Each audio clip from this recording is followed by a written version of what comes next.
Hey guys, so recently I had a question about sleep apnea. What causes it and what can you do about it? So this is the condition which really affects someone's sleep. You see this a lot in diabetics. Is there a connection? Yes, there is. So when you have high glucose, okay, high blood sugar, it depletes vitamin B1, okay, that's thiamine. Because vitamin B1 is essential in maintaining normal function of your brainstem, especially the breathing centers, which connect to a nerve called the phrenic nerve, which comes down from the brainstem and goes right to the diaphragm. So the entire diaphragm, the motor control, the function of the movement of the diaphragm is controlled by this one nerve. So if that nerve is cut, you're not going to be able to breathe. So what happens, this part of the nervous system is under what's called autonomic nervous system function. Now, the autonomic nervous system works on automatic, but you can also influence it too. So right now I can stop breathing if I want.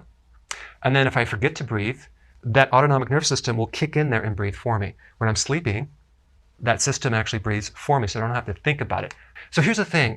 So when your spouse is, let's say, snoring, and all of a sudden you hear them stop breathing for a period of time, that's sleep apnea. That's definitely involving these breathing centers right here. So it's really the high sugar, okay, which depletes vitamin B1, which then you lose the function of the breathing centers. I mean, if you take a look at other symptoms of low vitamin B1, you have lactic acidosis. That basically is a situation where your pH becomes slightly more acidic and you'll have problems breathing just from that alone. Or there's another condition called dyspnea, which is basically difficulty breathing. It's related to something called beriberi. What is that? That's a vitamin B1 deficiency. But people could have a moderate or a subclinical deficiency that might not show up on a blood test, but it's just gradually going into a major deficiency. Also, there's another condition called SIDS, sudden infant death syndrome, okay, where this infant just stops breathing for no reason. Well, that also is related to a severe B1 deficiency in an infant, which basically affects the breathing centers.